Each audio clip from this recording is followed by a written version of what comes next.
Number 5 on this list is Scary Stories to Tell in the Dark. You may be familiar with this title because there was actually a movie adaptation that hit the screen super recently. Back in 2019, Scary Stories to Tell in the Dark came out in film format. But this movie was based off of a book, and for the longest time, this book was super banned. SCMP says this one stands out on the list because unlike the other banned or challenged books, Scary Stories is not political and it doesn't contain any references to drugs or sex. So why were these collections of horror stories so controversial? Some of the stories could be pretty scary and parents felt that they were inappropriate for their children, which is fair considering these are stories about being buried alive, cannibalism, and way more. But for many people, the real issue was the artwork by Stephen Gammell, an incredibly talented illustrator who no doubt caused nightmares for thousands of children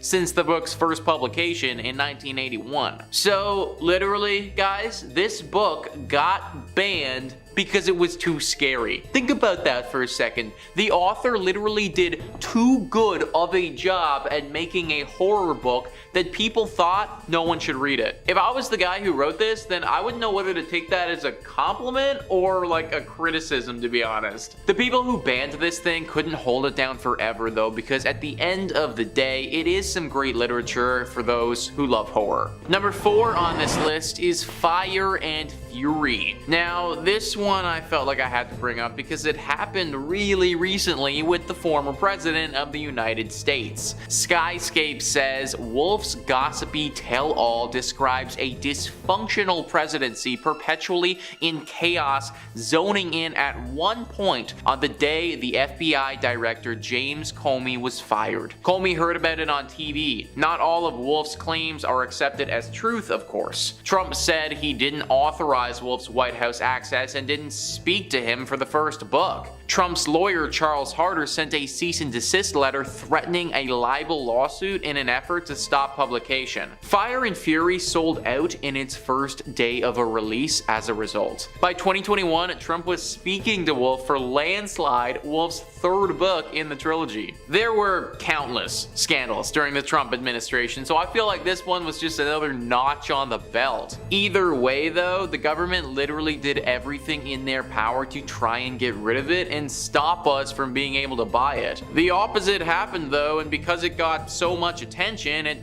flew off the shelves faster than they could print them. Number 3 on this list is Lawn Boy. This story, written by Jonathan Iveson, is one of the most challenged books in America in 2021, and honestly, folks, it really shouldn't be. Esquire says Lawn Boy is the big-hearted story of Mike Munoz, a young Chicano striver working on a landscaping crew in Washington. As Mike fights against the soul-crushing forces of classism and racism to achieve his American dream, he also comes to terms with his sexual identity. Though the novel was written for an adult audience, teens fell in love with Lawn Boy, leading it to be awarded an Alex Prize, an award bestowed by the Young Adult Library Services Association to books written for adults that resonate with teens. Critics slammed the book for the LGBTQ content and sexually explicit material, pointing to a sexual encounter between two young men. Iveson has received hate mail and death threats as a result of campaigns to ban his book, but he remains uncode. When I look at the wealth of great literature that enlightened souls have sought to ban through the ages, how could I feel anything but pride to be listed among them, he wrote. To those who would ban my book and burn me at the stake because they are ashamed of their own past experiences or uncomfortable with any non-binary sexual identifications, I hope you find healing. And literally, guys, shout out Jonathan on that one. When I found out that this book was something that people were trying to ban in literally 2021, it kind of blew my mind. Like, sometimes I think that the world is past stuff like that, and I do want to say that I think most people are. Like in America, 87% of people don't think that books should get banned. So at the very least, regardless of their views on things, they think that there should be a freedom of speech or writing. Either way, the government hasn't actually forbidden you from reading this book. People tried to do that. And I say, you shouldn't listen to them. Number 2 on this list is Animal Farm. So if you wanted to read Animal Farm now, then you probably wouldn't have too hard of a time getting your hands on a copy. But back in the day, this wasn't always the case. In fact, the government for a long time wanted nothing to do with the book. Spyscape says Animal Farm was a target of censors and spies. The satire revolves around farm animals who rebel, hoping to create an equal society. Instead, they end up living under Napoleon, a dictatorial pig. The USSR saw it as a critique of its politics and banned the book. The UAE briefly banned Animal Farm because of its talking pigs seen to be against Islamic values. The CIA, meanwhile, turned it into a propaganda tool and funded an animated movie of the same name, although spies changed the book's ending. If we think about it logically for a second, it makes sense why a government wouldn't want Animal Farm to get read by the general public. This is especially heightened when we think about it from the perspective of a controlling government like the USSR was. In their brain, they probably saw this book as a bit of a threat. The public reads it and then starts getting some sneaky ideas about how they're going to revolt and start their own new country with a totally new government. And then this even goes a step further because the CIA started pushing this book and marketing it as something against the USSR. What was a fictional story turned into this whole political thing caught between the two biggest superpowers in the world when it was released. And number 1 on this list is the Anarchist cookbook. This book has had a roller coaster of a life since it was written. Big Think says, since it was first written in 1971, much of its information is out of date. But some topics, like how to make improvised bombs, don't have an expiration date. The book provides instructions for making LSD and tear gas, primers on how to operate various firearms, how to sabotage different kinds of infrastructure, and writing on anarchist philosophy. The book was written by William Powell, a manager of a bookstore in Greenwich Village. Powell quit his job, however, to write the Anarchist cookbook. My motivation at the time was simple, said Powell in an article for The Guardian. I was being actively pursued by the US military, who seemed single-mindedly determined to send me to fight and possibly die in Vietnam. Its countercultural, violent message proved popular today. It is sold in excess of 2 million copies. It should come as no surprise that the book is infamous and controversial, but the kinds of criticism it attracts varies depending on the source. Governments across the world clearly have a negative opinion of the book. It does, after all, advocate for violent civil disobedience. The Anarchist cookbook is banned in Australia. In the UK, possessing the book, though not illegal itself, has often been used as evidence in terrorism cases. A teenager was accused of and later acquitted of a plot to assassinate British National Party members in 2008. In 2017, a 27-year-old who had traveled to Syria and possessed a copy was accused of being a terrorist. It turned out that he had merely printed a copy of the Anarchist cookbook for use in a role-playing game in a university society. So clearly the government does not like this book at all. I think it's a bit much for people to be accused of certain things just by owning the book, but I also kind of see why it happens based on the contents of the text.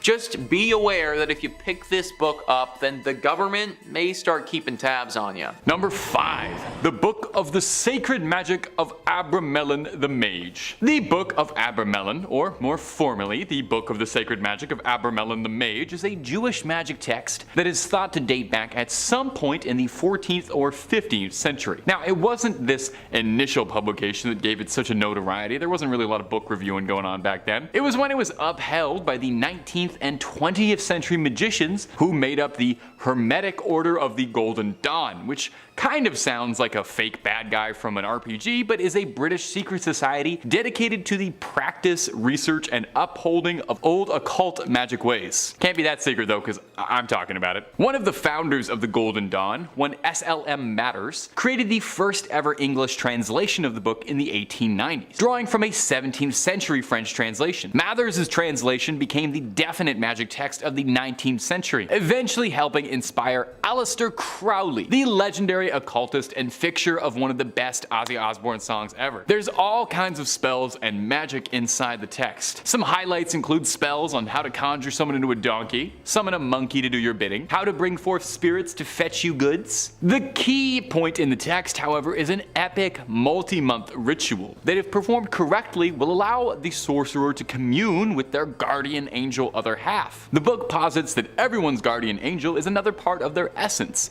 a spiritual other. The ritual involves, I don't really know how to say this politely. You have to get blissfully intimate with the angel, and once this honeymoon period is over, the caster then has to summon up and conquer unredeemed spirits of the infernal regions of hell to conquer them, and then will be able to be master of the spirit domain. That all sounds pretty complicated though, honestly, so all things considered, maybe it's for the best that this one's locked away. I don't really need to mess with magic, that's above my pay grade, and I'm not looking to get too intimate with my significant other guardian angel anytime soon. But if you're looking for more true tales of terror, fake frightening fibs, cursed relics, ancient evils, ancient cryptids, aliens, conspiracies, ghouls, goblins, and way more of this guy, Top 5 Scary is the only place to be. So stay subscribed, make sure you hit that little bell so you don't miss a scream, but, and I know this is a big ask, do that at the end of this video, because I got 4 more cursed books coming for you right now. Number 4, the Codex Gigas. When it comes to cursed and demonic books, the Codex Gigas is one of the biggest ones around. Like, literally. Codex Gigas translates to giant book, which isn't a very scary name, but when you see the size of this behemoth, it starts to make a bit more sense. The thing is massive, 2 feet long. While giant oversized illuminated manuscripts were fairly common around this era, this one stood out for its immense size and also the impressively scary rumors surrounding the cursed text. It's occasionally been dubbed Satan's Bible due to the interesting legend behind its origin. Now, supposedly the story goes that a monk by the name of Herman the Recluse, which same, honestly. Anyway, Herman was condemned to death for heresy and was to be walled up alive and starved. In a desperate plea to save himself, Herman tried to convince the prior and the abbot that if he could pen a manuscript to honor God's glory and contained all of human knowledge and history in one night, that he could be let free. The abbot agreed, thinking that this was, of course, an impossible task. Well, he didn't know that Herman was the John Wick of penmanship, who wrote until midnight, wearing his fingertips down, and in a moment of desperation, made a prayer to Lucifer, and asked for his eternal soul in exchange for the book's completion in order to repent for his heresy. I totally get it, you know? I've done some pretty crazy things trying to write my script in time for a deadline too. I sold my soul earlier this week to get Top 5 UFOs in on time. I get it. Now, not poking any holes in your logic here though, Herman, but I will say maybe selling your soul to the devil is part of the reason you got into this mess, because that actually sounds a ton like heresy. A variation of the legend states that Herman worked for years on the manuscript, day and night, but still asked for the devil's assistance anyway, the lazy bastard. Anyway, the legend states that Satan signed the Bible with an illustration of himself. The ego on that guy. The book contains a birth of information. Like they said, it was supposed to be everything humanity had attained up to that point. Now these days, the Codex Gigas is preserved in the Natural Museum in Sweden, where you can admire the line work of Herman the Recluse and his ghost author, Satan. Number 3, the Grand Grimoire. Our next entry has been formerly referred to as the Gospel of Satan. It's different from Satan's Bible, and is said to be a cursed book whose knowledge had to be sealed away to protect humanity. So this might be the most dangerous book ever published after Hop on Pop. The Grand Grimoire was said to have been penned by a priest in the 16th century who was possessed by a litany of demons who compelled the man to put their knowledge to paper. Acting as a scribe for the demons, the man wrote everything they knew about dark incantations, spells, instructions on how to cast rituals, how to bind a demon to make it do your bidding. Wait, a demon wrote this book? A demon gave instructions about how it wants to be bound to a human and serve humans? That's a freaky little demon. That's not all though. There's a step-by-step recipe for a little necromancy if you're down to dabble in some dark arts and make some bones dance to your rhythm. The book really covers all the fun stuff you've been told not to do. Now it's not all brimstone and hellfire too. There's rituals on how to manipulate your luck, how to conduct a seance, and I think this is adorable. But there's even ways to make people love you in the book. Now, a little dating tip from your friends at Top 5 Scary. I will say, if you need a demon's help to make them like you, that might not be the most successful relationship, but you do you, don't let me get in the way. Now, if all of this is sounding pretty appealing, and I don't blame you, because it all does sound really cool, just know that the book is considered high treason. Even so much as cracking the spine is considered equivalent to selling your soul, so maybe hold off on that Amazon order for a bit. Besides, because of the book's cursed reputation, the original copy is said to be locked away in the Vatican's famous secret archives, and no matter how many times you ask, they're not going to let you look at it, even if you say you just want to take a quick little peek at the illustrations. I know, so unfair. Ugh, I don't even have any late fees. Let me take the book out. Number 2, the Untitled grimoires. You think a book with a name is scary? Imagine a book without a name. Coming up next on our list of haunted nighttime reading is the Untitled grimoires. It was so scary they couldn't even deign to give it a name. The books are said to originate from a Wiccan high priestess named Persephone Adarasta Irene, who has one of the coolest names I've ever heard.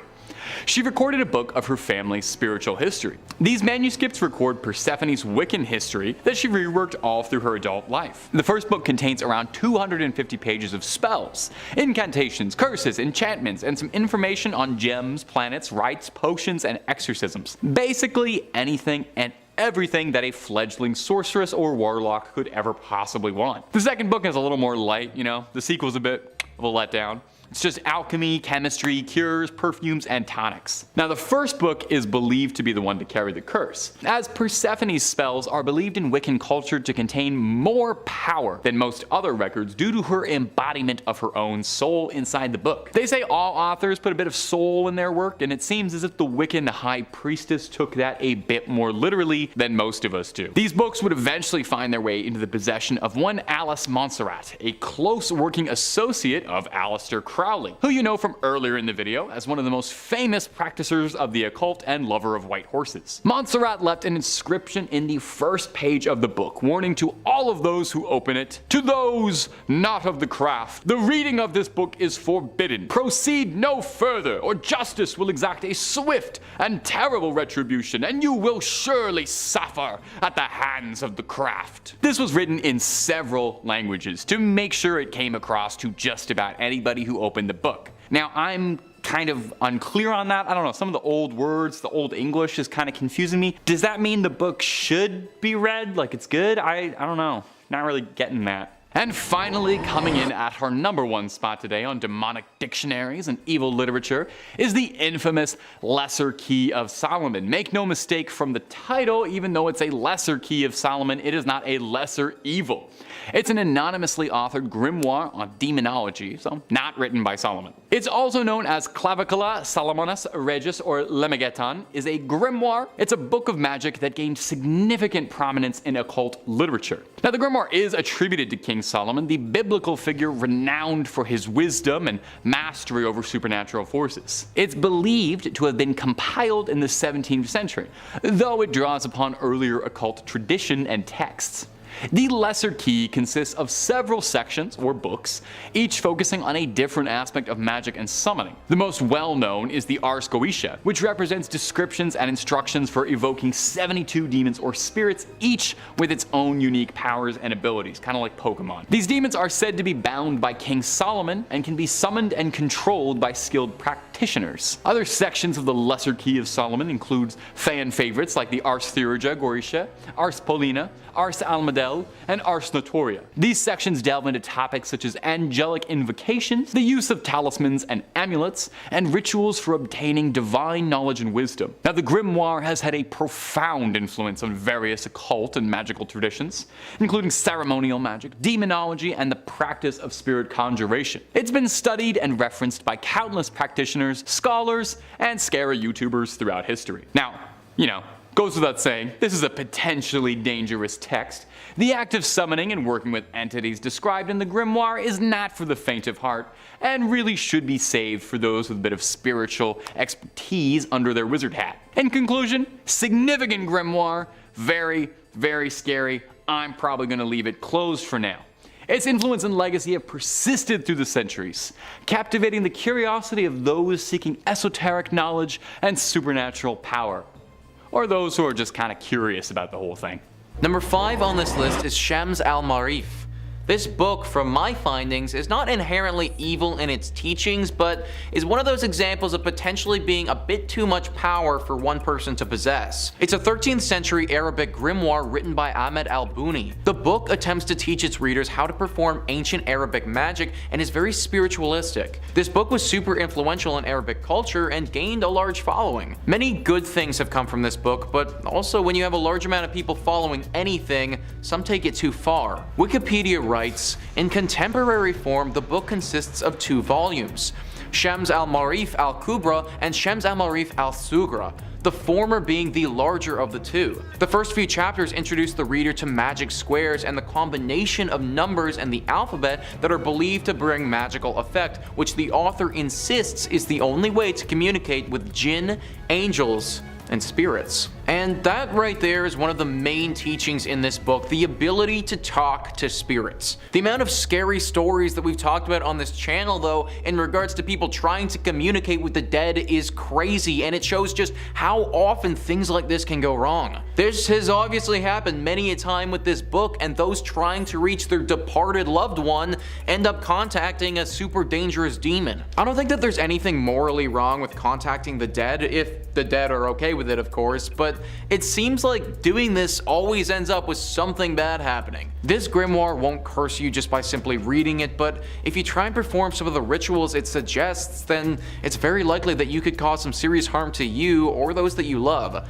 I recommend just avoiding this book altogether. Number 4 on this list is De vermis mysteriis. Now the book in question here is actually a fictional book, and therefore it would be actually impossible for you to read it anyways, even if you wanted to for some reason. But that being said, it doesn't change the fact that it's definitely cursed and extremely evil. If this book was real, then we would need to get rid of it as soon as possible because it teaches humans how to do some very dangerous things. The book is part of the Lovecraftian universe and made its first appearance in The Secret of the Tomb. The book isn't referenced too much in that story, but it's described in pretty good detail in the story The Black Bargain. In that book, it describes De vermis mysteriis as something that told you how you could compound aconite and belladonna and draw circles of phosphorescent fire on the floor when the stars were right. Something that spoke of melting tallow candles and blending them with corpse fat, whispered of the uses to which animal sacrifices might be put. It spoke of meetings that could be arranged with various parties most people don't even believe in,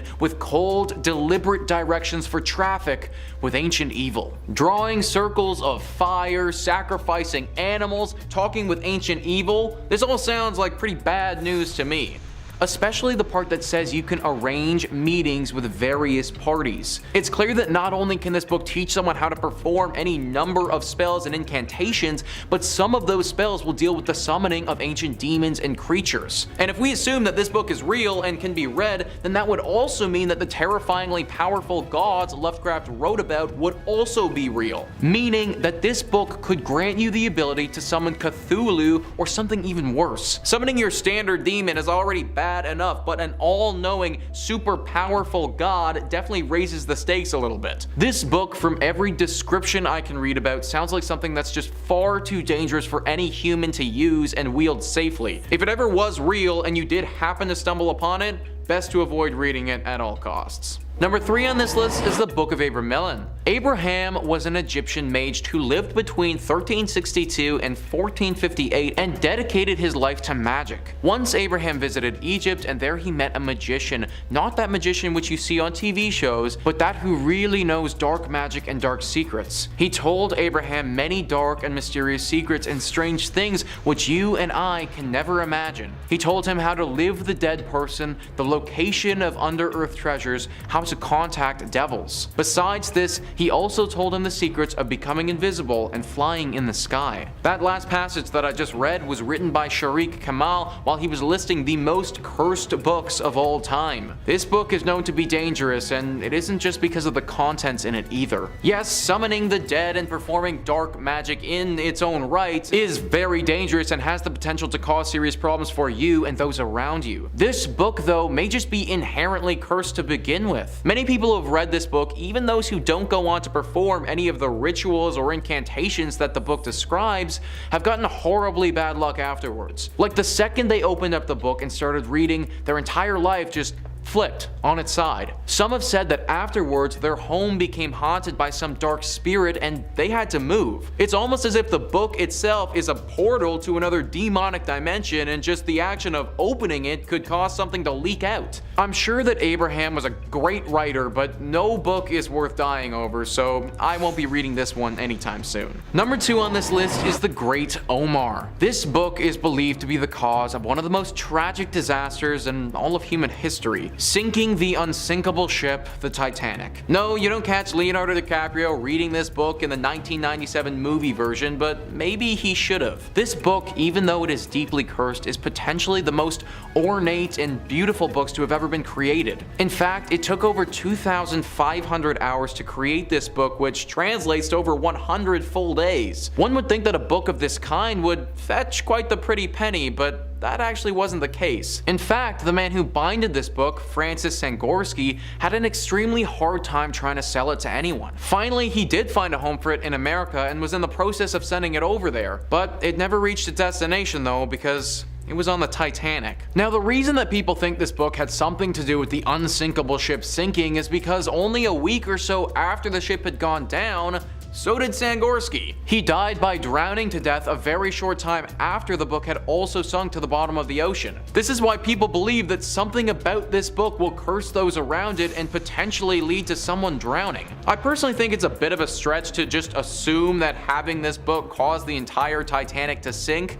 However, it is a remarkable coincidence what happened to Sangorski. It probably won't ever happen, but if this book ever did wash ashore one day, I wouldn't want to be the one to pick it up first. Number 1 on this list is the Book of Soga. The Book of Soga is one of the most complete collections of magic and dark magic that one could come across. Wikipedia writes, amongst the incantations and instructions on magic, astrology, demonology, lists of conjunctions, lunar mansions, and names of genealogies of angels, the book contains 36 large squares of letters which Dee was unable to decipher. Otherwise unknown medieval magical treaties are cited, including works known as the Liber E, Liber Os, Liber Dignus, Liber Sipil, and Liber Munob. So we'll get to those letters in a second because those play into the cursed nature of this book, but even without those, we're still dealing with a book that goes into depth on some pretty dangerous topics. The one that jumps off the page to me as being potentially problematic is demonology, the study of demons and the hierarchy to them, and also the study of how to potentially summon them. This is certainly problematic and already a reason to not read this book, but let's get back to those letters. In 1608, there lived a man named John Dee. John Dee was fascinated with this book and wanted to figure out how to decode the letters. He reached out to the angel Uriel, and Uriel told him that only the worthy one will be able to crack the code. Truly a chosen one scenario where the book will reveal its secrets to the one that it decides. John Dee tried to decode it anyways, but then a grim fate befell him and he died. Then, very mysteriously, the book disappeared from the face of the earth for almost 400 years, until it all of a sudden reappeared in 1994. Now, it's thought that trying to decode these letters could prove fatal if you aren't the one worthy to do so. There's over 7 billion people on the planet, so the odds that you're the one worthy one and won't die are pretty slim. Not the sort of odds that I'd want to take just to look at some strange medieval letters. Number 5 on this list is the Treaties of the Vessels. The year is 1981. Harrison Ford has already taken the big screen a few times, but is he a leading actor? Yes, Raiders of the Lost Ark takes to the screen, and the beautiful George Lucas and Steven Spielberg brainchild officially solidifies Harrison Ford as being an elite A-lister in Hollywood. Well, this beautiful brainchild of theirs didn't just come out of thin air, but it was very likely inspired by the Treaties of the Vessels. This text is said to talk about some priceless treasures from King Solomon along with the Ark of the Covenant. If found, these would be some of the most valuable things ever rediscovered in all of human history. When there's gold, people are going to come, and the same thing applies here. There are riches galore to be found if someone is able to get to the bottom of this mystery, and the secrets may be within the Treaties of the Vessels. The thing is, it doesn't tell you the exact location of the Ark, so our daring explorers will need to find out for themselves. In case you didn't know, the Ark of the Covenant is said to hold tablets containing the 10 Commandments. The rest of the treasure is described in the Treaties as being 77 tables of gold, and their gold was from the walls of the Garden of Eden that was revealed to Solomon. And they radiated like the radiance of the sun and moon, which radiate at the height of the world. So yeah, it's all pretty freaking good stuff. Although, I don't know if y'all remember the end of Harrison Ford's massive breakout movie, but discovering the Ark of the Covenant may not be the best thing ever. In fact, it's said that touching the Ark of the Covenant will result in death by the hands of God. That's why some people think this whole thing is cursed. Yes, if you actually found this thing, then you might be the most wealthy person in the world, but it may also kill you in the process. You also may never find it at all and dedicate your life to nothing. I'd say that you can probably read this thing, just leave the exploring to our main man Indy. Number 4 on this list is the Voynich manuscript. The Voynich manuscript is definitely an interesting one, largely because no one has any idea what it's saying. This is a 250-page book where pretty much all of the words are in an unfamiliar language that we can't seem to decipher. The reason that people think this thing is inherently cursed isn't just because of the gibberish though, it's because of the pictures that go along with said gibberish. Cosmological symbols, weird plants doing weird things, and nude women doing some other weird things are all over this book. It should also be stated that the manner of the drawings are just plain creepy. Like, there's nothing inherently evil or cursed about a plant or a naked woman, but the way that the book has drawn them out really does give me some serious devil vibes. Because of this, people worry that the book may be cursed. That potentially this is a book from the underworld which somehow made its way to our world. This is why we can't understand the words, but a demon would be able to pick it up no problem. Experts have researched the language, and although they don't know what it is, have discovered some hallmarks that indicate it is a real language of some kind. Therefore, it could be some kind of demonic tongue that we aren't familiar with. Granted, it could also be some other ancient language that's just been lost in time. Demonic language or ancient language, I think based on the drawings, it's clear that whatever is said is probably not PG stuff. Who knows how many gruesome or questionable things this book has been part of in its lifetime. Considering you wouldn't be able to read it anyways, I'd just avoid it altogether. Number 3 on this list is the Handbook of Ritual Power. Anything called the Handbook of Ritual Power probably deserves to be on the list. Owen Jarvis details this book nicely by writing, "This 20-page codex dates back around 1,300 years and is written in Coptic.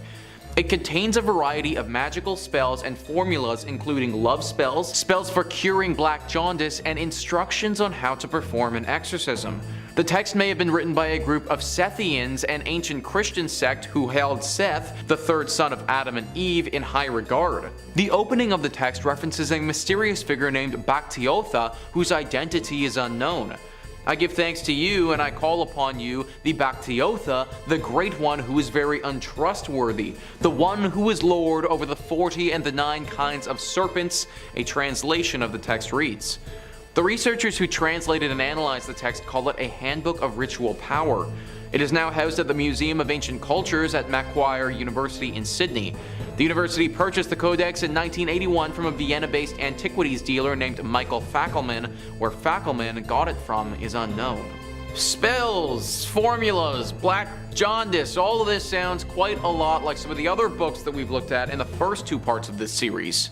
A book that probably teaches humans some skills that we simply aren't ready to receive. A book that, if it fell into the wrong hands, somebody with evil intentions, could prove to be really, really bad. There are things that need to be left in the hands of higher beings, and making somebody fall in love with someone else may just be one of them. Keep this book locked up and away from prying eyes. Number 2 on this list is the Dresden Codex. Owen Jarvis details once again the Dresden Codex beautifully by writing, "The Dresden Codex is a Mayan text dating back around 800 years. It contains 39 beautifully illustrated sheets with texts and images on both sides. Research published in 2016 in the Journal of Astronomy and Culture indicates that the Codex records the phases of the planet Venus so that the Maya would be certain that their ceremonial events were being held on the correct day. The Maya had a really elaborate ritual set of events that were tied to the calendar. Study researcher Geraldo Aldana, a science historian at the University of California, Santa Barbara, told Live Science. They were probably doing large-scale ritual activities connected to the different phases of Venus. Now, for those who don't know, Venus, albeit a very beautiful planet, is often tied to Lucifer. It should also be noted that the Mayans were known to perform the occasional human sacrifice, and I don't think it's a stretch to say that this text most likely contains dates when human sacrifices are to be performed. The Dresden Codex would have acted as an agenda to make sure that our Mayans kept on track with their sacrificial rituals to honor Venus. For this reason, it's thought that this codex is cursed with the souls of those who were sacrificed. It's also very dangerous to perform any of these rituals, as they will likely involve the loss of human life and potentially reaching out to some very dangerous gods. This is the oldest surviving Maya book, and for that reason needs to be kept around for research, but I wouldn't recommend the average person giving it a read. And finally, number 1 on this list is Liber linteus. This text is currently considered to be the longest lasting Etruscan text in all of history. It dates back to the 3rd century BCE, and because not much is known about the Etruscan language, it remains mostly untranslated. However, experts who study such things have been able to decipher some of it and have discovered that the text was a ritual calendar, a collection of dates with specific rituals to be performed on said dates. The exact details of these rituals are unknown, but we assume them to be centered around human sacrifices and things of that nature. This is already enough to fear this book, but what makes it inherently cursed is how the pages were used for several thousand years. Mihailo Beric was a low-ranking Croatian official who, in 1848, decided to leave his position and travel to Egypt. While he was there, he decided to purchase a sarcophagus with a mummy inside. Why someone would want a coffin with a preserved dead body in it is beyond me, but apparently this was pretty cool to own back then. Anyways, he takes this mummy back to his home in Vienna and stands it upright in the corner of one of his rooms. It wasn't until after he died though and his brother donated the mummy to the State Institute of Croatia that somebody realized what the mummy was covered with. The bandages that preserved the mummy were covered in writing. These bandages were the Liber linteus and had been used as rags for this mummy for centuries. Now this text is locked in a refrigerated room in the Archaeological Museum of Croatia, and for good reason. Not only is the writing of this text potentially very dangerous, but people believe that the spirit of this dead mummy haunts the rags and that they're cursed. Those that come into contact with them, or God forbid, read them, could have some very tragic events befall them.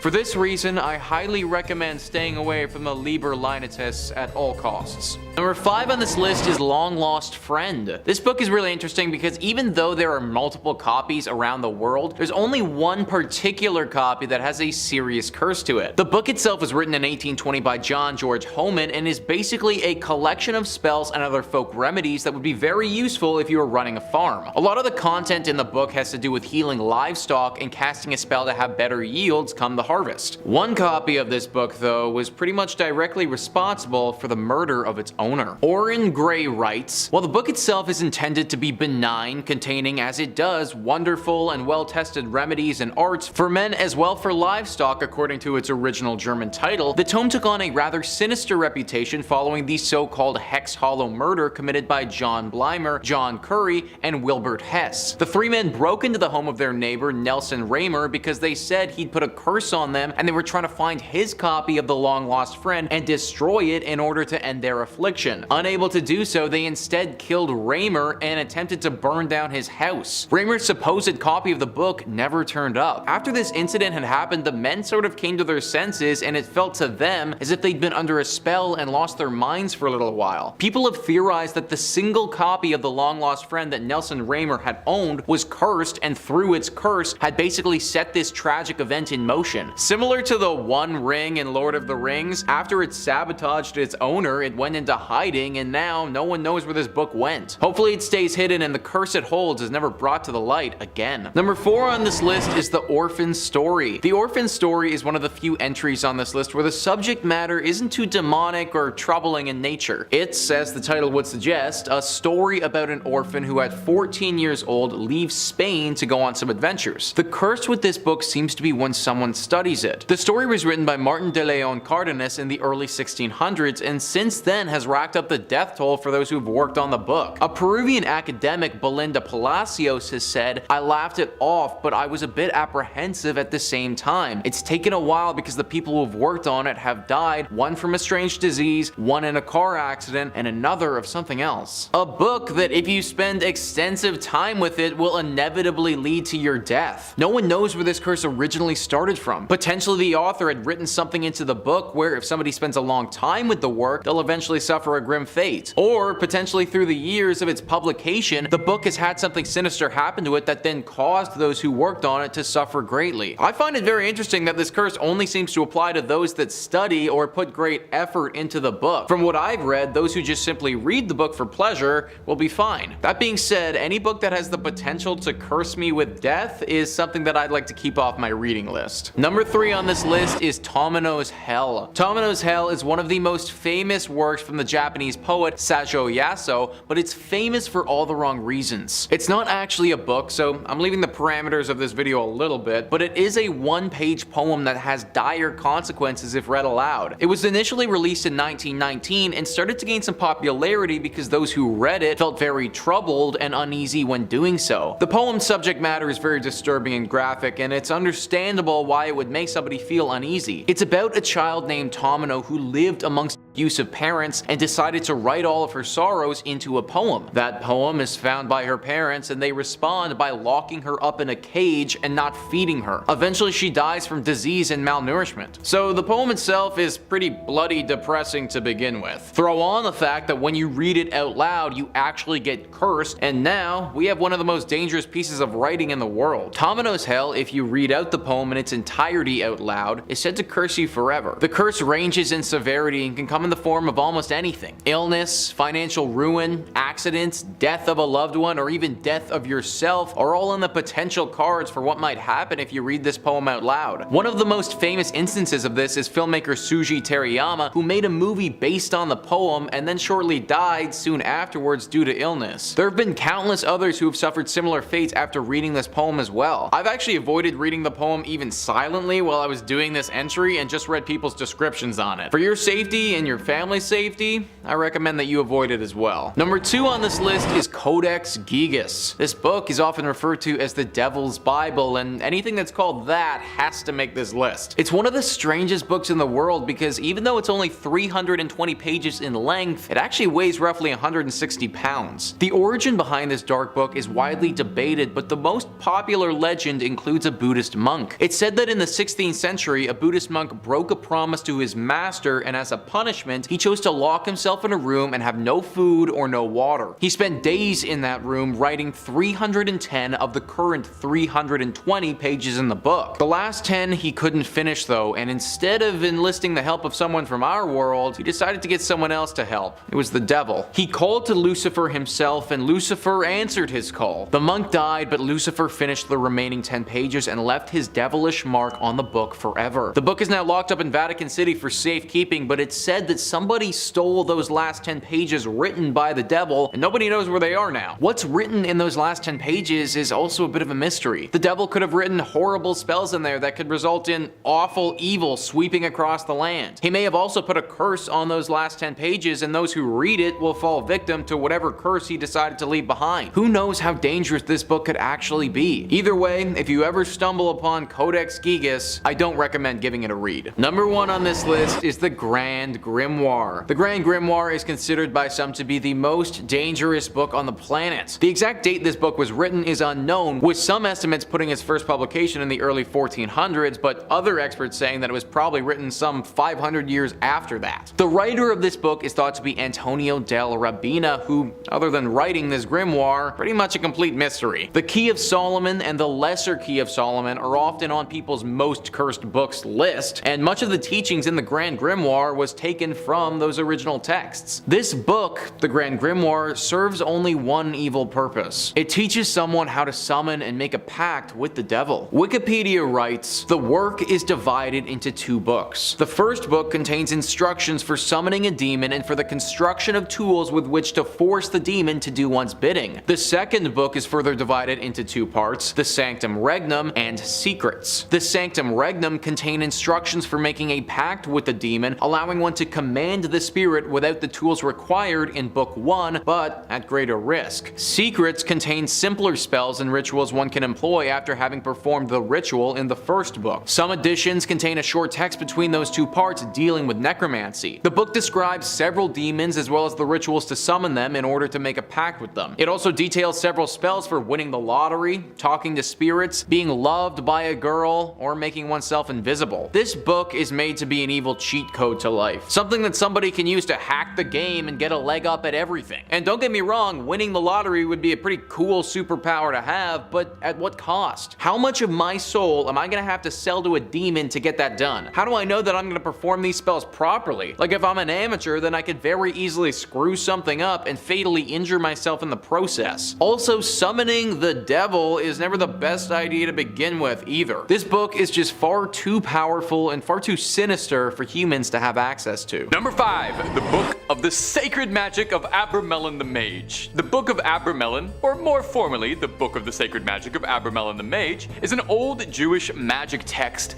that is thought to date back at some point in the 14th or 15th century. Now, it wasn't the initial publication of this book that gave it its notoriety. Instead, it was when it was 19th and 20th century magicians who were in the Hermetic Order of the Golden Dawn, which is a British secret society dedicated to the practice, research, and upholding of old occult magic ways. But hush hush, you didn't hear that from me. One of the founders of the Golden Dawn, SLM Mathers, created the first ever English translation of the book in the 1890s, drawing from a previously established 17th century French translation. Now, Mathers' translation quickly became the definite magic text of the 19th century, eventually helping inspire Aleister Crowley to inspire his system of magic, the legendary occultist and fixture of one of the best Ozzy Osbourne songs ever. That solo still goes, man. Now, there's all kinds of spells and magic inside this text. Some real highlights include spells on how to conjure somebody and turn them into a donkey, how to summon a monkey to do your bidding, that sounds great, and how to bring forth spirits to fetch you goods. The big key point in this text, however, is an epic,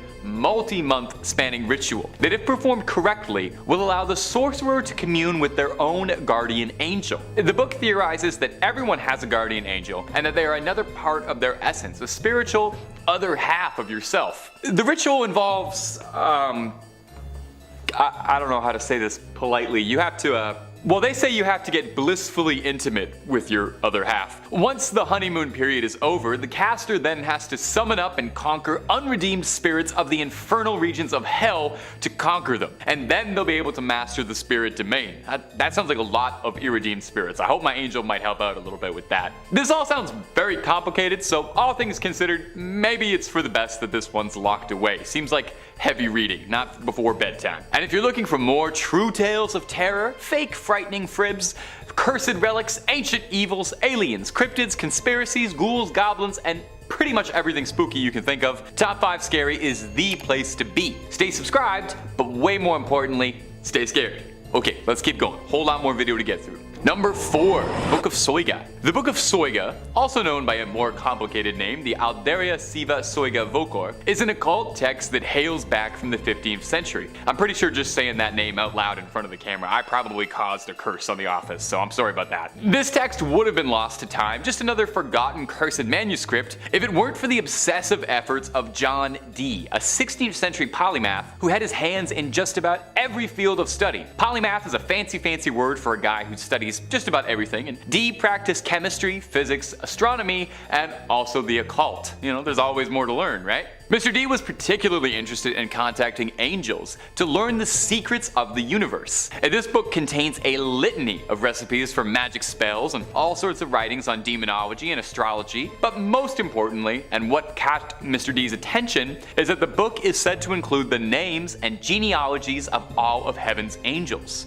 D believed that the book contained an ancient divine message written in a language spoken to by Adam, the true unspoiled word of God. That's a pretty big statement. Now, much like the Voynich manuscript, which I'll mention a little later in the video, so put a pin in that for now, it had 36 cryptic tables that remained undeciphered for centuries. D attempted at one point to crack the code with the help of a mystic who convinced D that he could channel the angels for him. D allegedly was so desperate to unlock the contents of this book that when his mystic told him it was part of the ritual that he be allowed a night with John D's wife, he agreed. That's the oldest trick in the book, man. The old "I'll let you talk to angels if I can go out with your wife" gamble. Ugh, can't believe you fell for it. D's wife would end up birthing a son, Theodore D, the fatherhood of which was disputed, to say the least. John D was never able to crack the code in his lifetime and decipher the Book of Soga, and perhaps for the best, as it was said he was warned that man was never meant to uncover those secrets, and that knowledge would end his life. The book is now said to reside in the British Library, although digital copies are available. Read it at your own risk, and if somebody says they can translate it for you, just make sure you really read everything on the fine print in the contract before you sign that, okay? Just looking out for you. Number 3, the Grand Grimoire. That is so fun to say.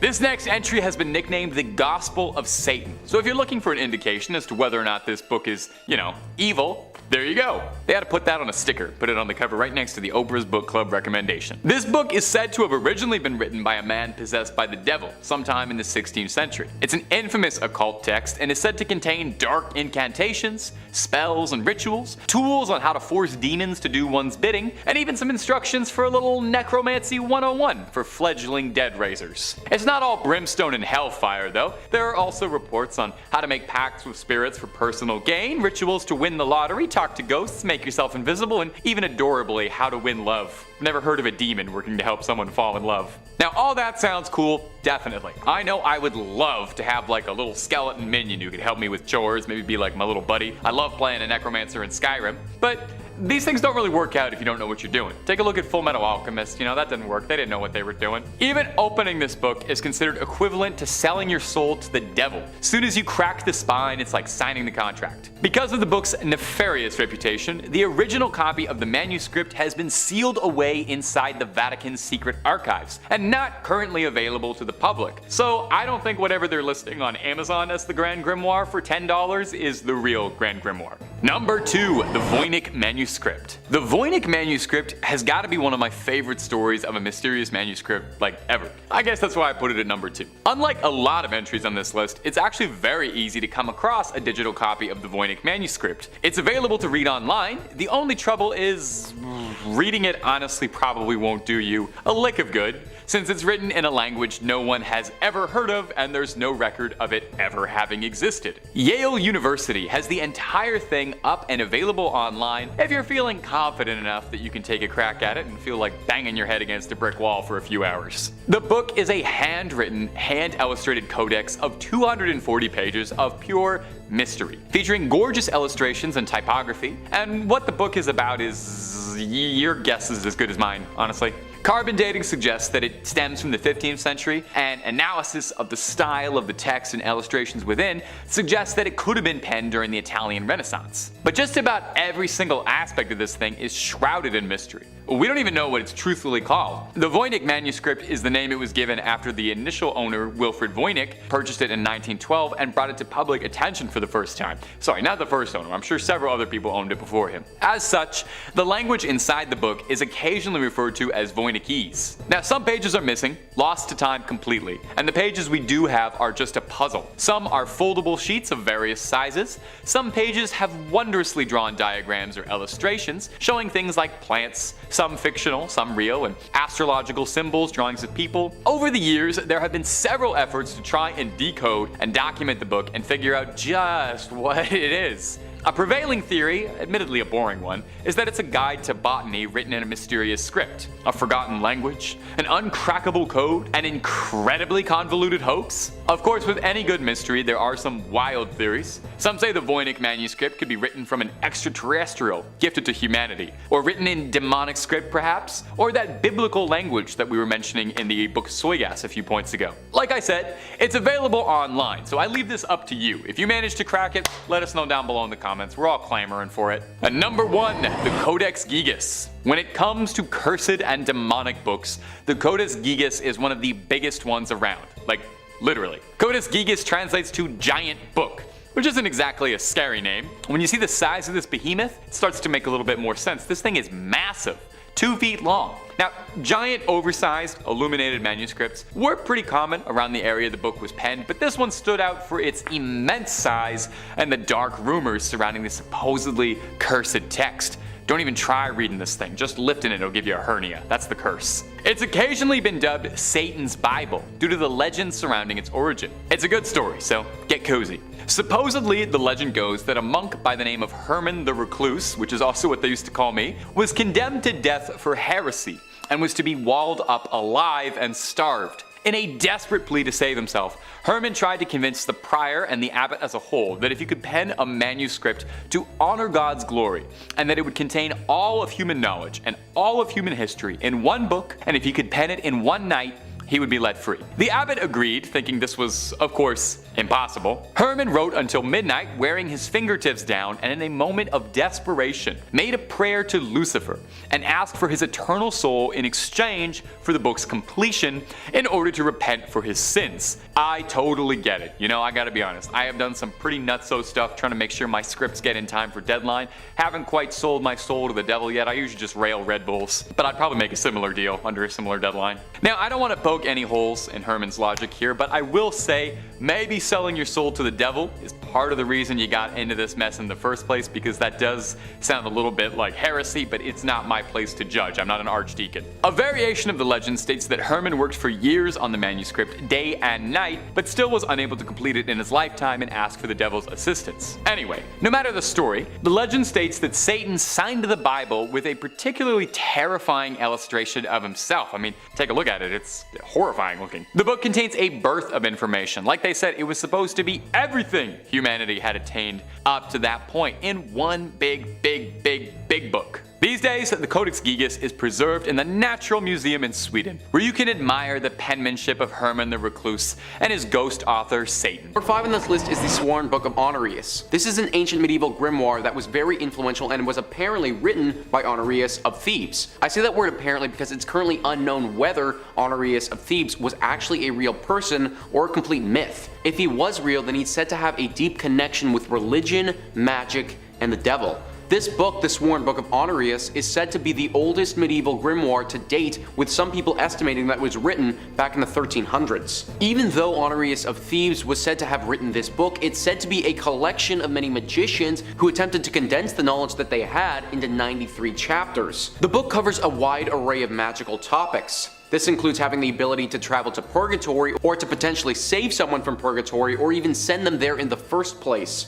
It shows people the rituals necessary to summon a demon and bring them into our real physical world. Then once that demon is there, the book goes on to describe how we can command a demon to do our bidding. It shows people how to send someone to hell or to heaven if that person chooses. It even goes in depth about treasure hunting and the proper methods to finding treasure. This book was supposed to act as a one-stop shop on how to be a full magician. A big warning though, and why you need to pray before reading, is actually written in the book. Let him who would work in a magical art beware that he not be in deadly sin, for if he be, he shall be mad ever after. For the soul by its nature desires to see God in whom it delights, but the impediment of sin frustrates its desire and it cannot see God. He who would work in magical art must be willing in his work and utterly cleansed from all filthiness, for the more he suffers, the more he shall obtain. Basically, if you intend to use this book, then you can expect your soul to go through some serious suffering. Number 4 on this list is the Dragon Rouge. The Dragon Rouge is an updated version of one of the most haunted texts in history, the Grand Grimoire. Keegan actually covered the Grand Grimoire in one of his previous parts of this series, so I highly recommend you go check out one of those videos if you haven't already. But the Cole's notes are that the Grand Grimoire was a text that described how to make a deal with the devil. It showed the reader how to summon Lucifer, and then how to make a pact with him once he is summoned. The Dragon Rouge is a version of this Grand Grimoire that goes further into detail on several demons and how one should summon them. What's interesting about this text is that it inspired the name for a cult group in the 90s called the Dragon Rouge. This cult was founded by Thomas Carlson, a Swedish man, in 1989. Thomas claimed that he had visions growing up as a child and believed to be connected to spirits and God somehow. This cult is based in the left-hand path of magic, which for those who don't know, is considered to be the dark magic and associated with the workings of the devil. Apparently, the Dragon Rouge text is one that is worshipped and used quite often during the proceedings of this cult. If you wanted to, you could actually visit the Dragon Rouge's website and volunteer to join their cult, but based on the writings of the book that they worship, I personally wouldn't recommend it. Number 3 on this list is the Book of Shadows. The name alone, the Book of Shadows, is enough to make someone believe that this text is haunted, but its origins confirm that suspicion even more. Gerald Gardner was a Wiccan living in the 1940s. Now, if you aren't familiar with what a Wiccan is, then it's actually someone who practices the religion of Wicca, which is a modern pagan religion. Gerald Gardner created the Book of Shadows, or was at least the person who brought it to people's attention. He's also known as the father of Wicca and is considered by most to be the one who started this religion.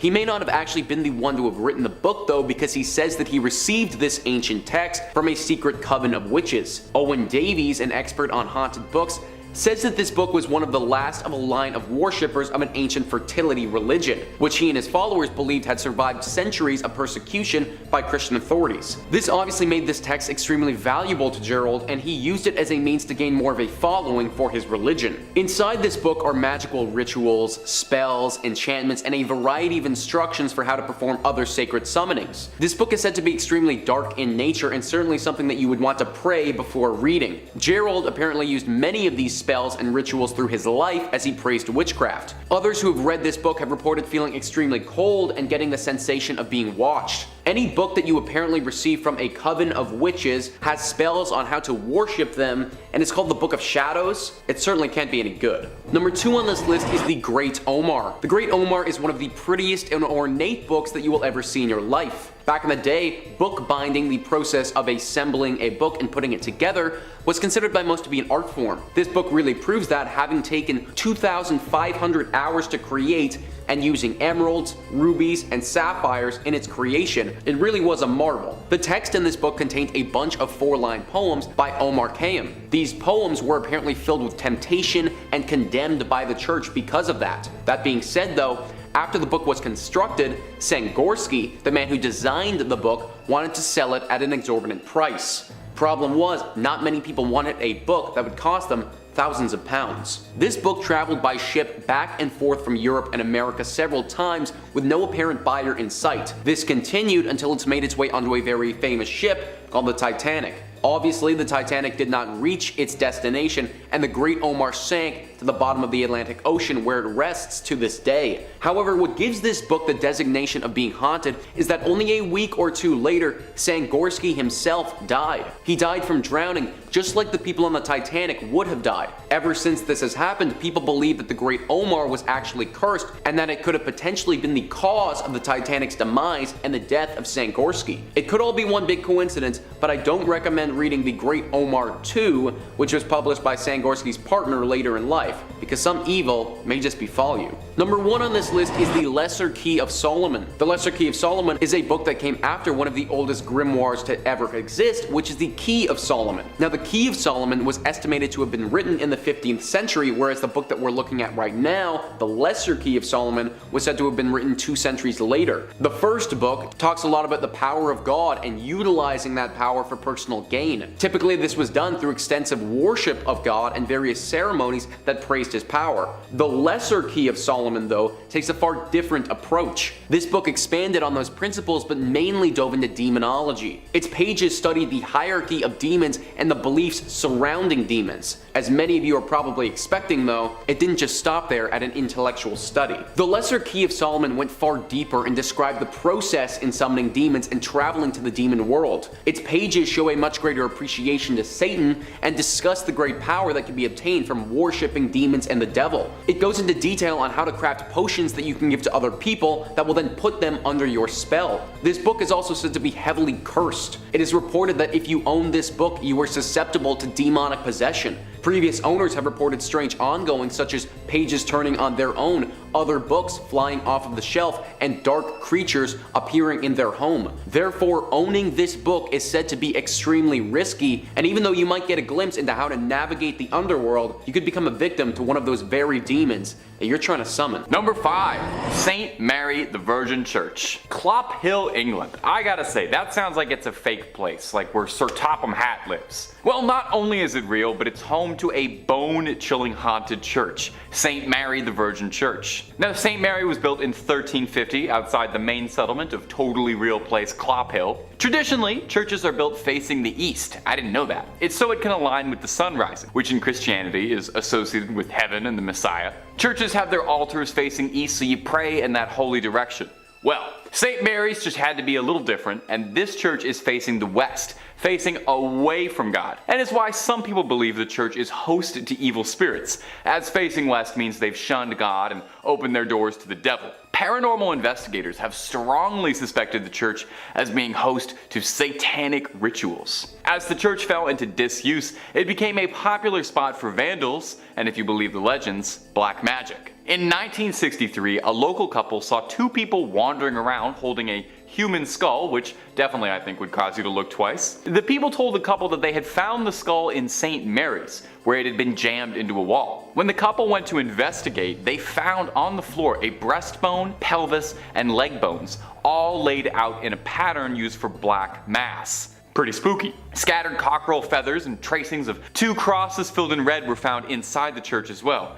And as if that wasn't slightly unnerving enough, they also found that 6 graves of women in particular had been tampered with as well. All signs seem to be pointing towards some dark rituals happening at St. Mary's Church. Common sightings at the St. Mary's Church range from smaller scale things like strange screeching during the night or hearing the bell going off despite being long abandoned, and the more threatening reports seeing tall, dark figures wandering the ruins of the church, perhaps getting themselves ready for another ritual, or perhaps they've been contacted by a ritual and are arriving. Only thing I know is I won't be checking out the midnight mass there anytime soon. And if you're interested in way more scary stories of all manners, cryptids, conspiracies, churches, hauntings, aliens, we've got a little bit of everything at Top 5 Scary. So click on through, find something to get cozy with, and subscribe, and make sure you hit that bell so you catch all of our videos as they drop. But do all that stuff at the end of this one, okay? Because we got way more haunted churches for you coming right up. Number 4. Our next entry on the list today is going to be the Aquia Episcopal Church. And if you haven't said that, try saying that 10 times fast. I dare you. Located in picturesque Stafford, Virginia. The church has 200 years of history to it, which means it's also got approximately 200 years worth of ghost stories to study. When the church was first built way back when in the 18th century, it was stained by an unfortunate tragedy. You see, the surrounding areas were exhausted by war and the lack of resources, food, and money, and as such, brigands would take to the dark country roads to attack innocents during the night for whatever they had on them. Well, one young woman was hiding from a gang of highwaymen and marauders and sought out the church as a safe haven. Unfortunately, the bandits eventually caught up with her and she met an untimely end. Now, these men were never caught for their crime, and her body was not found for hundreds of years, left there to rot and decompose. And many believe that because of this, her spirit is tied to the church. And there have been several reports of hauntings ever since the discovery of those accursed bones. Visitors mention hearing footsteps frantically scattered around at night. These footsteps break into a run, but if you go searching, you'll never be able to find anyone attached to them. Voices can be heard in the room where she was attacked, some saying it sounds like a call for help or a painful scream of a struggle. Some go so far as to say they saw a transparent apparition of the woman in the church's windows or on the balcony. One story comes to us from a custodian who worked the graveyard shift there in the 1990s, claiming that he saw a ghostly woman's face floating above of the Graces, and says that he saw her smiling at him through the balcony windows before she vanished. One last one on this church. In the 1990s, to celebrate the bicentennial anniversary, the church sent out an invitation to a group of Civil War reenactors to fight a mock battle on its ground. During the night, one of the reenactors was complaining that there was a red and orange light that was flickering the entire night during the church that prevented him from sleeping. The man explained this to the father of the church, and the father explained back that there was no electricity in the vestry, and that the light must have been the spirit confused by why the Civil War had started up again. Imagine, you're a ghost, you're already out of time, and then you look outside and you see guys from your time? My little ghostly sense of the world would be so thrown off. I would have to buy a new ghost calendar. Number 3. Duff. Or Abbey of the Black Hag, if you don't got all that time. Wow, you see that? You see what that church is called in that little chyron below me right now? I'm just supposed to pronounce that with like my lips? Okay, it's also called the Abbey of the Black Hag, and that's what we're going with. We're not calling it that other thing.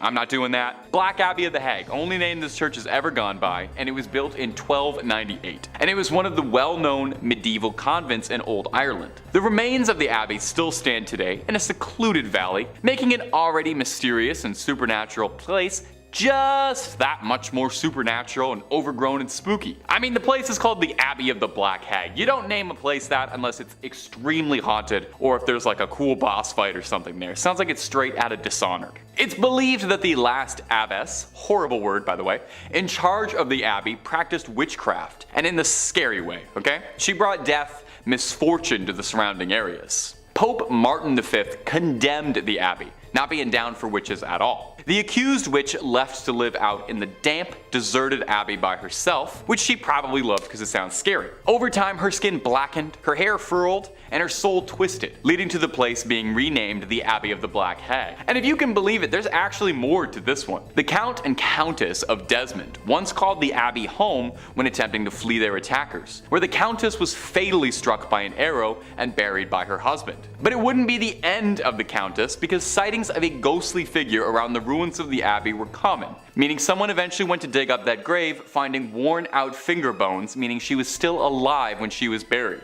It's said now that a woman's panicked shrieking can be heard in the early hours around the abbey. Number 2. The Borley Rectory. The Borley Rectory is an old London estate that has the unique distinction of being considered the most haunted building in the United Kingdom. No big deal, or anything. Almost immediately after its construction, stories of hauntings started to creep out. One of the first local legends says that in the 12th century, a priest and a nun had a naughty little affair, and when they were discovered, the nun was bricked up and left to rot in the nearby church. Since then, they say that her spirit roams the rectory. In 1900, 4 daughters of the then estate owner all said that they saw a nun wandering around the estate late at night. They tried to talk to her but got no response back, just a scary ghost stare. The family claimed they'd see this nun around the property, and on one occasion they thought they saw the spectral apparition of a horse-drawn carriage with a headless rider, some real Sleepy Hollow stuff. From there on, there was all these reports of bizarre sounds or strange shadows creeping out the corner of your eye. In 1927, the estate changed hands, as the original family owning the estate had all passed on, and a new family, the Smiths, had moved in. Shortly after, they discovered a human skull in the cupboard in a brown bag. Which is not a great housewarming gift, to be honest. They reported poltergeist behavior, unexplained footsteps, lights flicking around them, and the same sightings of headless specters. Now, they only lasted 2 years, not being down for any of the hauntings or skulls in cupboards, any of that business. And the next family, the Foysters, didn't have much better luck. They had objects flying around their home, and on one occasion claimed their daughter was attacked by something truly horrible. They moved out as well. And the last owner of the rectory would be Captain Gregson, who accidentally lit the estate ablaze while unpacking, although insurance claims they think the fire was started intentionally, perhaps in a desperate attempt to cast away whatever evil has been trapped in the Borley Rectory for so long, or perhaps he unintentionally unleashed it out into the world. Time will tell. At number 1, Mortimer Abbey. Mortimer Abbey is a monastery in the forest of Lyons, France. A real old church built in 1134 on marshland, near the stagnant water of the drainage lake. The monks dug it out to try and dry the marshy land around the Fulbrock stream, which was called the Dead Pond. In French, Meltmal, which is where the name comes from. You can kind of hear it there. Mortimer, you know. Perhaps it's this history of being built on a dead pond is why Mortimer Abbey was doomed to be haunted. Now the Abbey flourished for centuries, but over time started to become claimed by the passage of time, and it fell into decline and disrepair. In the 17th century, there was an attempt to try and rebuild the Abbey and recapture its former old glory, but the decline was already pretty present and had set in by that point, and by the time of the French Revolution, only 5 monks still remained in the Abbey. Eventually, the Abbey would collapse entirely and go private, and in 1863, the Abbey would find itself in the hands of a rich Parisian family, the de la Rues. Mr. de la Rue moved his wife and his sons into the Abbey, but soon discovered they weren't the only tenants. While walking the lawns, the young people of the house saw a light from the library. As if by an invisible hand, these hatches unfastened, their handles turned, and the windows and doors all opened.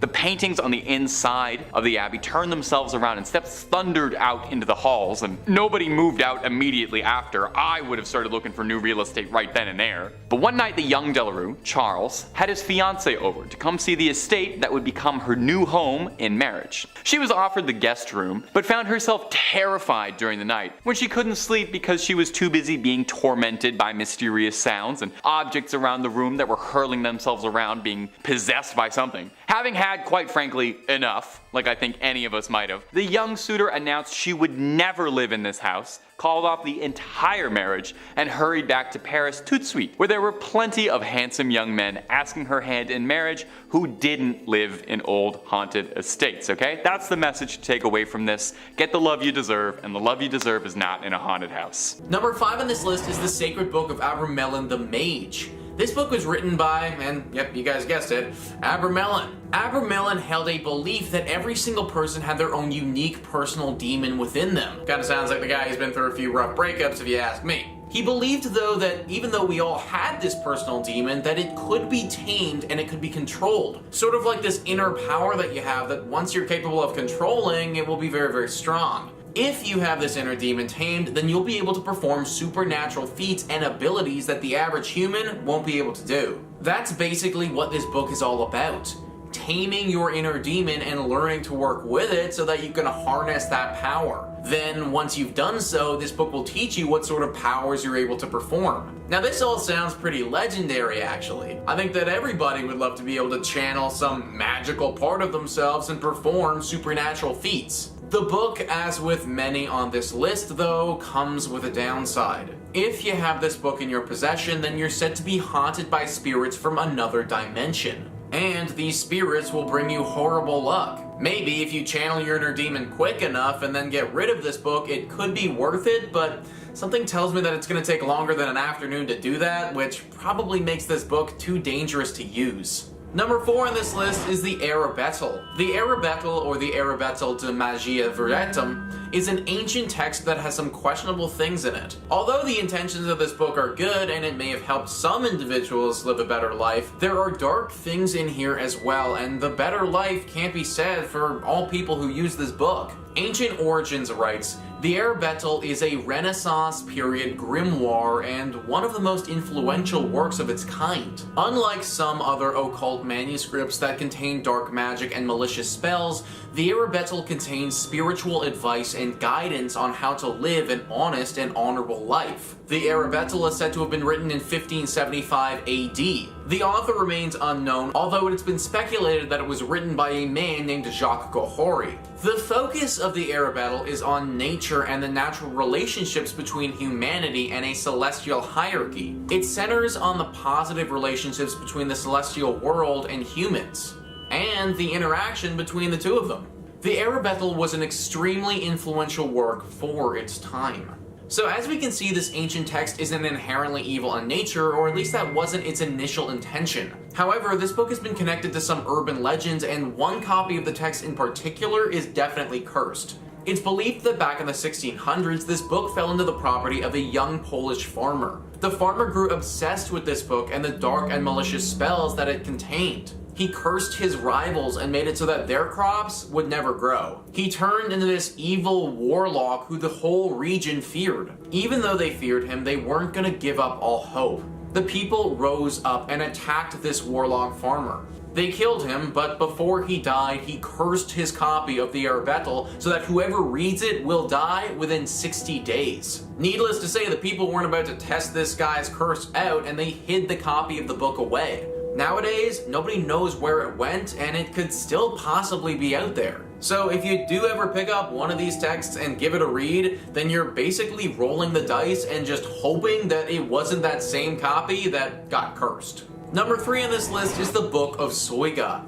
The Book of Soga is one of the most intriguing books on this list. Humans like things that are hard to come by, things that are rare and often valuable to us. Diamonds are beautiful, but it's actually the rarity and difficulty in finding the diamonds that make them as valuable as they are. Well, the Book of Soga took a book from those precious stones, and it's definitely hard to come by. The style inspiration says, dating back to the 16th century, the Book of Soga, also known as the Aldaria, is a Latin essay about demonology with only 2 known copies in existence. One was owned by the scholar John Dee, and his elder brother devoted his entire life to decoding the Book of Soga. Though he successfully determined that the book was full of dark rituals and incantations, he struggled to figure out the final 36 pages. His obsession with figuring out the content of those final pages drove Dee to insanity.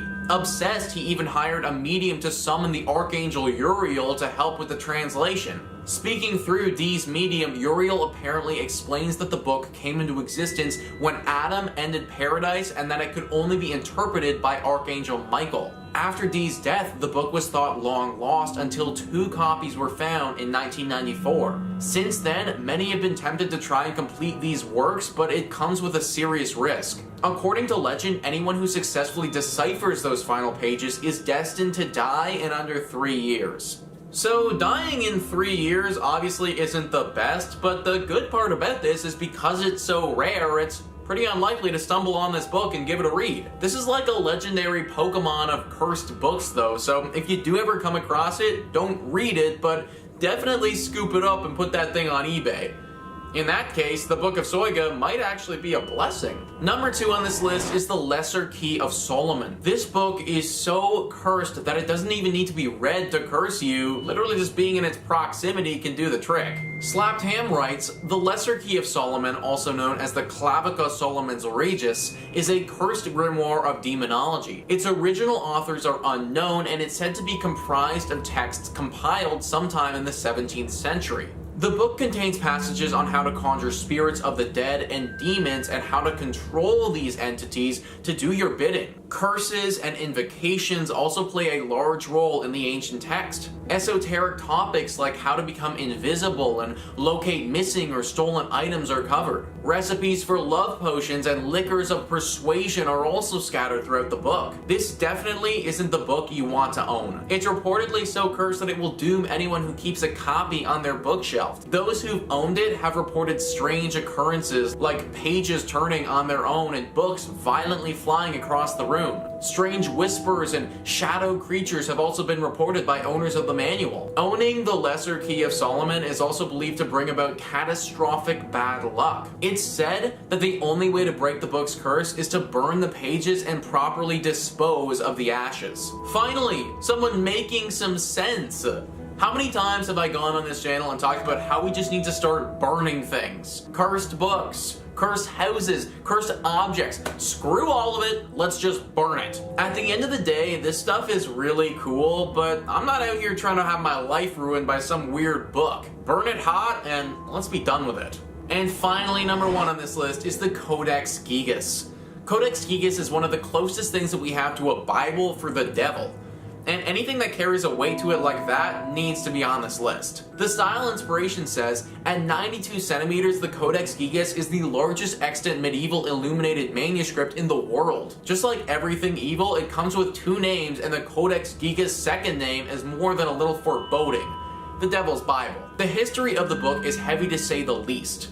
It was written by a monk who had broken his spiritual vows, and for his crime, the monk was sentenced to die entombed behind a brick wall. The night before his death, the monk began chronicling everything he knew about the human experience in a book. So, the story goes, realizing he wouldn't have time to finish it, he apparently summoned Lucifer and asked him to complete the project in exchange for his soul. The book was then allegedly completed by the devil himself. It's overflowing with dark rituals and imagery, and even includes 19-inch drawings of the devil and other demonic entities. Now, obviously, because this was written by the devil, there are some side effects from reading the thing. People have reported watching their friends become possessed as they read it. Now, it's currently on display for people to go take a look at the National Library of Sweden. But be very careful if you ever do go take a look, because clearly, this is the work of the devil. Number 5 on this list is the Untitled grimoires.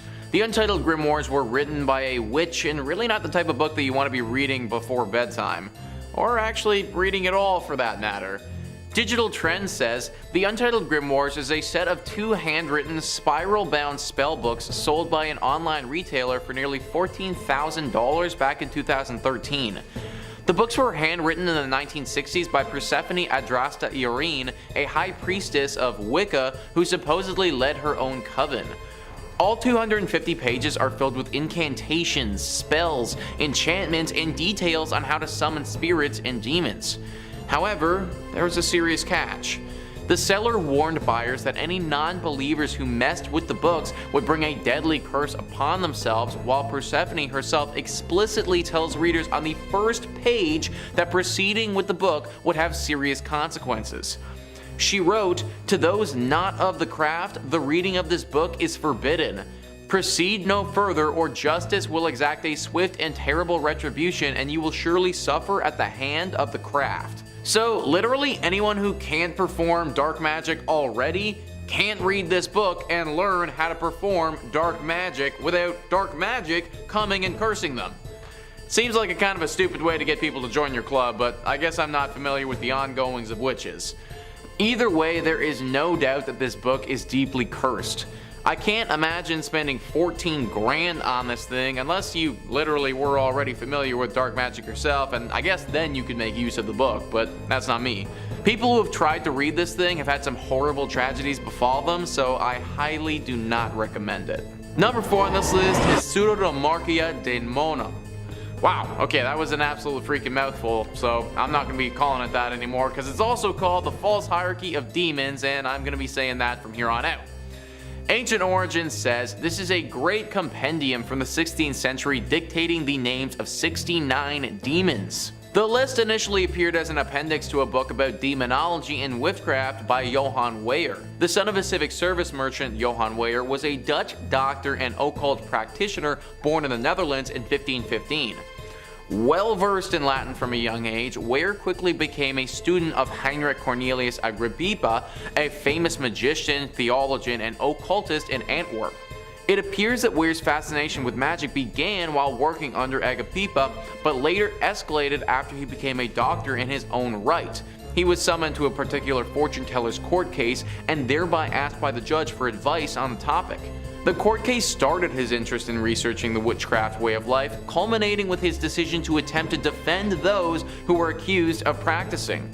27 years after this case, when Weyer was 62 years old, he published The False Hierarchy of Demons. This book, as with most that study demons, also talks about how to summon and control these demons. This book also focuses a lot on witchcraft too, something that became a deep obsession for Weyer. Definitely a book that you should avoid, and one that could hold some serious curses. Number 3 on this list is the Ars Notoria. The Ars Notoria is an ancient text which grants the person who studies it a perfect memory. Something that sounds great from the outside, but it isn't as cool as it's cracked up to be. Ancient Origins writes, as part of a larger collection known as the Lesser Keys of Solomon, the Ars Notoria is a book that is said to allow followers a mastery of academia, giving them greater eloquence, a perfect memory, and wisdom. The Ars Notoria is one of 5 books within the Lesser Keys of Solomon, an anonymous text that was compiled from other works in the 17th century and focuses on demonology. The Ars Notoria is the oldest portion of the Lesser of the Keys grimoire, dating back to the 13th century. However, the text contained within are a collection of orations, prayers, and magical words which date back to well before the 1200s. The prayers are in several languages including Hebrew, Greek, and Latin. It was not a book of spells or potions, but a book of prayers and orations that are said to strengthen and focus one's mental powers by beseeching God for intellectual gifts. Among these intellectual gifts is the concept of a perfect memory. Those who practice liberal arts such as arithmetic, geometry, and philosophy are promised a mastery of their subject if they devote themselves to the ars notoria. Within, it describes a daily process of visualization, contemplation, and orations intended to enhance the practitioner's focus and memory. So here's the thing, guys, that all sounds well and good and very useful, but I don't think that people understand what a perfect memory actually means. It means that there is literally nothing at any given point that you will ever forget. The license plate of that one car that cut you off, that one passing comment that the cashier said about the milk that you bought, the strange handshake that you had with your friend the other day. Literally nothing at all. You're not going to forget anything. Think about how much noise is going to be going on in your head at one given time if you can't forget anything. This is the curse of this book, and it's why a lot of people who have studied it in depth have lost their minds. If you're going to remember everything in the world, then there also needs to be a way to turn it off every now and again, to finally get some silence in your head. Sometimes forgetting things really is the best thing for us. Number 2 on this list is the Picatrix. The Picatrix is definitely a book that should be avoided, and it's mainly for how freaking grotesque it is. It was initially written in Arabic back in the 11th century, and it's a book that's centered around astrology and magic. It teaches the individuals who study it how to concoct crazy spells and make magical potions. What has thrust it into the limelight, as I mentioned earlier, is how freaking gross it is. The magical potions and the spells in here are just disgusting, and they're honestly plain wrong. Various body parts, various fluid from said body parts, and other weird stuff is regularly called upon in this text. The following is a literal passage from the book on how to make a spell. Take 4 ounces of the blood of a black dog, 2 ounces each of pig's blood and brains, and 1 ounce of donkey brains. Mix all of this together until well blended. When you give this medicine to someone in food or drink, he will hate you. And like, yeah, duh, if anyone blended up a bunch of brains and then gave it to me to drink, then I would kinda hate them as well. Many people think that this book is cursed based on the horrible spells in it, but it honestly might not be and could just be super weird. Either way, probably best to be avoided. And number 1 on this list is the Voynich manuscript. The Voynich manuscript is an illustrated codex that is handwritten in a writing system or language that no one understands. By using some advanced carbon dating, we can determine that it was made back in the early 15th century. We're pretty sure that based on the style of writing, artwork, and language that's in this book, it was most likely made in Italy. The manuscript contains 240 pages in it, and even though it was discovered a long time ago, no one has any idea what it truly means. This could be a good thing though, because the current prevailing wisdom is that whoever discovered exactly what this book says and means, they're gonna be cursed.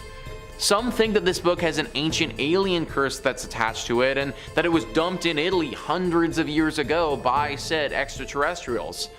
Others believe that there were some deep devil worshippers who made this book after finally making contact with the devil. Either way, so far we have no idea what it says, and if things maintain how they've been, we probably won't ever know. Which for a book like the Voynich manuscript, might actually be for the best. Number 5. The Great Omar. The Great Omar was a one-of-a-kind, tailor-made collection of Omar Khayyam's poetry. So if you're looking to score this at your local Barnes & Noble, you might have a bit of trouble. It was commissioned by the owner of a British bookshop, whose sole request was that it would be the greatest modern binding in the world. You know, nothing too lofty though. The book itself is made of 5,000 pieces of leather, 1,000 different gemstones, 100 square feet of gold, and some pages too, I guess. I think there's poetry inside there. The final book was priced for roughly $150,000 after finishing. So it's a pretty expensive book. But what makes it so cursed?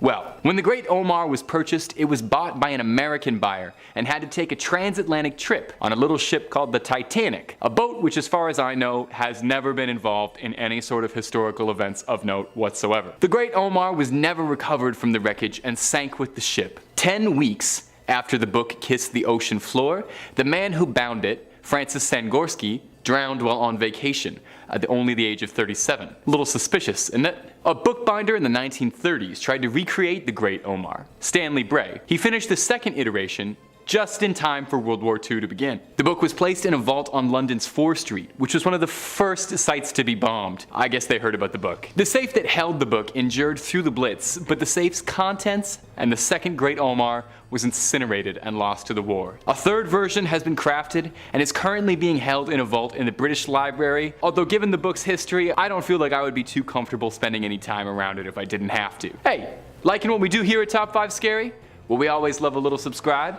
Toss one our way. Number 4. The Grand Grimoire. Another book you're probably gonna have some trouble finding on Amazon. The Grand Grimoire is a tome of black magic. No one can agree on when the grimoire was originally birthed into this world, with people claiming that it could have been written anywhere from the 15th century to the 19th century. No one knows who even wrote the Grand Grimoire. Perhaps it merely appeared one day from another world, tantalizing and asking to be read. Some urban legends claim that the book was written by a man possessed by the devil himself, acting as a vessel for his will to pen his musings. The book itself contains instructions for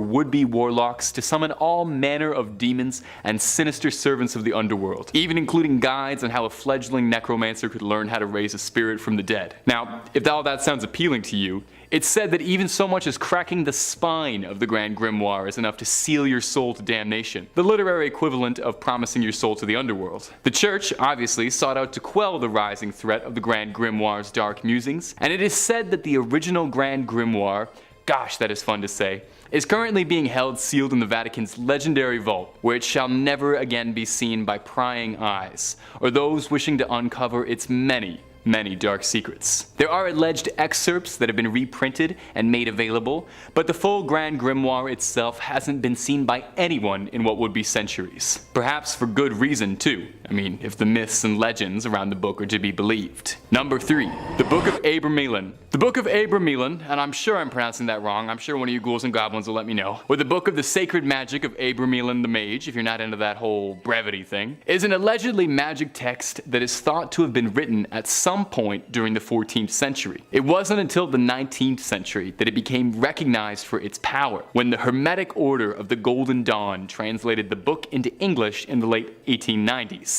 Now, if you're unfamiliar with the Hermetic Order of the Golden Dawn and you're wondering which Final Fantasy that's from, the Hermetic Order of the Golden Dawn was a secret society devoted to the study of the occult and spiritual development. From here, the book became a key text in occultism, supposedly even inspiring Aleister Crowley's system of magic. So what's inside the book? Any pop-ups? The book centers around an incredibly elaborate ritual aimed at allowing a practicing sorcerer to communicate with their holy guardian angel. The book theorizing that everyone has their own personal guardian angel, a celestial other half from another world, if you will. After the sorcerer summons their guardian angel and enjoys a honeymoon phase, the book describes a period of blissful intimacy, one needs to conquer every unredeemed spirit of the infernal regions, which sounds like a bit of a task. There's a lot of people, there's a lot of unredeemed spirit. Luckily, I think the angel helps out a bit. If the legends are true, then undoubtedly the information in this book isn't the kind of thing that should ever be falling into the wrong hands. I mean, that's just a general good piece of life advice. As a general rule of thumb, you shouldn't mess with demons unless you know what you're doing, okay? That's the kind of thing to leave up to professionals. For all of our sakes, you know? Number 2. The Voynich manuscript. The Voynich manuscript is one of the more interesting books on this list. It's named after the first public owner of it, Wilfrid Voynich. Unlike most of these cursed banned books, the Voynich manuscript is actually something you can seek out and read via Yale University's online collection, and you are more than welcome to peer over its pages, although you might find it a bit of a difficult text to read, because the Voynich manuscript is written in a language that no human being speaks or has ever spoken. Carbon dating suggests the manuscript was first written at some unspecified time during the 14th century, and all 240 of the manuscript's pages are written completely unintelligibly, so if you want to take a look at this thing and try and help us crack this, please be my guest. Adorning its pages are confusing illustrations that only serve to further its mysterious reputation. with most of the drawings looking like a cross between a Hieronymus Bosch painting and a fever dream kaleidoscope nightmare. The book has made its way through countless owners, a succession of kings and other powerful leaders, and yet in all the years of its existence, no one has even come remotely close to understanding just what the Voynich manuscript is, where it came from, and what its purpose is. Is it cursed? Well, it's possible. Maybe it contains the instructions for all manner of demonic and occult magic and we just don't know how to read it yet. There are some people who believe that the Voynich manuscript could have been written by an extraterrestrial entity and gifted to us. And there's even some legends that claim the manuscript has some sort of apocalyptic curse hidden inside its mysterious scrawlings. We might never know, unless you might be the one to crack it for us. Number 1. Codex Gigas. Codex Gigas? Gigas? One of you guys will tell me, I'm sure. Oft referred to as the Devil's Bible, is the biggest entry on this list. And not just for its renown. No, it's like literally the biggest entry on this list. It's 3 feet tall and weighs around 80 pounds. It wouldn't surprise me at all if the curse this book inflicts on you is a hernia. The Codex Gigas, which literally translates to giant book, is a medieval manuscript dating back to the 12th century. So what's the deal with the Codex Gigas? Well, legends tell the Codex was penned by a monk who had broken his vows, and to repent for his sins, he was sentenced to be walled up alive. He promised, as an apology, that he would write a powerful book to glorify the monastery, and his book would contain all known human knowledge at that point. Everything. The original Wikipedia, and he wasn't even asking for donations. The legend continues that the monk, realizing that this task was a bit lofty, even for the quickest of scribes, reached out for some help co-authoring his mighty manuscript. He reached out and prayed, but not from God, but instead from Lucifer, asking for help finishing the book in exchange for his eternal soul. I'm starting to understand why he was sentenced for breaking his vows. Not really the best plan if you're looking to redeem yourself in the eyes of the church by making a deal with the devil, but hey,